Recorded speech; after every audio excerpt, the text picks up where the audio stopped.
Parentrap. Berikut dipersilakan Yang Berhormat Tenggara. Bismillahirrahmanirrahim. Terima kasih kepada Datuk Pengerusi. Saya terus kepada butiran 030200 emolumen kaki tangan kontrak daripada 20.4 juta naik ke 21.4 juta. Saya ingin bertanyalah kepada pihak kementerian, ada berapa ramai sebenarnya kaki tangan di KBS ini termasuk di peringkat negeri dan juga daerah yang berstatus kontrak, dan apakah ada perancangan daripada pihak kementerian untuk memberi status tetap kepada mereka ini mungkin dengan peraturan-peraturan tertentu yang berkhidmat lebih daripada 10 atau 15 tahun. Keduanya adalah, adakah emolumen kaki tangan kontrak yang naik ini juga berkaitan dengan pengenalan semula ataupun pemerasaan semula program Rakan Muda yang telah diumumkan melalui ucapan belanjawan 2024 oleh Yang Berhormat Perdana Menteri berjumlah 20 juta ringgit.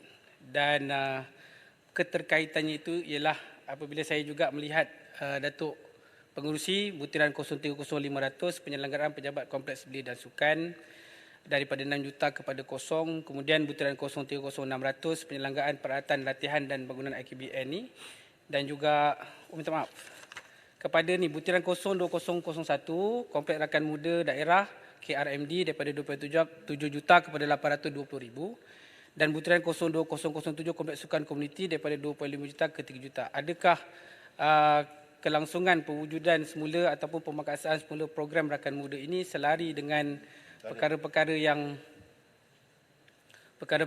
telah diterkurangkan bajet ini, terutamanya berkaitan dengan kompleks Rakan Muda ni lah. Sepatutnya kalau kita lihat secara logiknya, apabila kita memperkenalkan semula Rakan Muda ni, dana untuk di bawah butiran 0201 ni kompleks Rakan Muda hendaklah dipertingkatkan lagi supaya ia seiring dengan cita-cita dan harapan 20 juta yang telah diperuntukkan oleh Yang Amat Berhormat Perdana Menteri. Seterusnya adalah butiran 030500 penyelenggaraan pejabat kompleks belia dan sukan daripada 6 juta kepada RM0. Butiran 030600 penyelenggaraan peralatan latihan dan bangunan IKBN juga daripada 10 juta kepada RM0, dan butiran 131400 penyelenggaraan kem wawasan negara daripada 3 juta ke RM0. Jadi saya Tenggara ingin bertanyakan kepada pihak KBS, apakah tiada langsung peruntukan berkaitan dengan ketiga-tiga premis ini, yang saya kira lah berdasarkan pengalaman saya dalam gerakan belia amat perlu juga untuk diletakkan sesuatu angka di situ, paling tidak pun untuk penyelenggaraan inilah, kerana kita tak tahu apa yang berlaku di pertengahan tahun 2024 nanti. Seterusnya ada berkaitan dengan dana pembangunan produk sukan daripada 5 juta kepada 1 juta. Tenggara ingin berkongsi di sinilah kepada Yang Berhormat Menteri Datuk Pengerusi bahawa di Bandar Tenggara, di kawasan saya Tenggara itu ada terdapat satu bidang tanah yang sangat luas di bawah KKDW, which is Kejora lah, dan telah pun ada di sana sebuah mini stadium Kejora. Kemudian di sebelah mini stadium tu ada gelanggang motocross, track motocross, dan di tepi jauh sikit ada apa yang kita namakan sebagai yang dikendalikan oleh Persatuan Hobi Permainan Alat Kawalan Jauh ni, gelanggang ataupun track kereta kontrol lah. Dan beberapa ratus meter daripada situ sekarang ini, penduduk di Taman Anggrek di bawah Persatuan Ukhuwah Safwa telah menggerakkan aktiviti memanah. Jadi di bawah dana pembangunan produk sukan ni, Tenggara sukalah untuk memaklumkan kepada pihak kementerian, tapi malangnya daripada 5 juta dah jadi 1 juta. Sepatutnya dia ditambah lagi lah supaya selepas semua kesukaran yang kita lalui selepas PKP COVID ini, mudah-mudahan sport tourism juga boleh mendana pendapatan ekonomi bagi negeri dan daerah. Contohnya bagi saya ini, kalaulah boleh dibangunkan, mungkin secara NBOS lah, bersama Kementerian Belia dan Sukan dan KKDW melihat potensi tempat itu, supaya diangkat sebagai satu lokasi sport tourism yang menggabungkan stadium mini yang sedia ada, kemudian gelanggang motocross yang sedia ada, gelanggang kereta kawalan jauh, dan juga aktiviti memanah. Dan saya suka nak menyebut di sini, saya secara bersendirian lah Yang Berhormat Menteri telah membantulah memanah ni lebih kurang 15,000. Kemudian untuk hobi kereta ni saya bantu 50,000 untuk menghidupkan kawasan berkenaan. Jadi kalau pihak KBS tidak keberatan, boleh juga sama-sama membangunkan, jadikan ia sebagai satu pusat pembangunan bakat. Dan kalau ada pertambahan satu gelanggang serbaguna, agaknya 4 gelanggang dalam satu bumbung yang serbaguna boleh main bola jaring, boleh main futsal dan sebagainya. Ia akan mengangkat lagi kawasan itu sebagai lokasi tarikan pelancongan. Dan saya nak maklumkan untuk track motocross itu pada 8 hingga 10 Disember ini saya bersama-samalah dengan pihak kejora menganjurkan Johor International Motocross Challenge. Kalau boleh Yang Berhormat Menteri dapat bersama-sama lebih baik.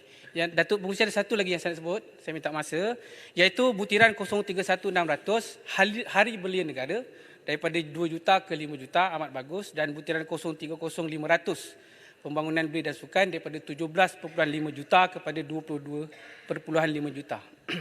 Tenggara ingin menyentuh berdasarkan pengalaman saya Yang Berhormat Menteri, kemungkinan Majlis Perundingan Belia Negara ini jatuh peruntukannya di dalam peruntukan inilah. Jadi saya ingin menyentuh supaya KBS melihat kepentingan dan keperluan Majlis Perundingan Belia Negara ini bukan saja dilakukan di peringkat kebangsaan lah ataupun di peringkat negeri, malah dibuat seperti zaman-zaman dahulu di peringkat daerah juga, supaya no one left behind. Pandangan, pendapat anak-anak muda berkaitan semua isu sosial, keselamatan, pekerjaan, ekonomi dan sebagainya dilibatkan di bawah Majlis Perundingan Belia Daerah dan diangkat ke peringkat negeri, barulah dibawa ke peringkat kebangsaan. Jadi ini kita meraihkanlah suara-suara anak muda.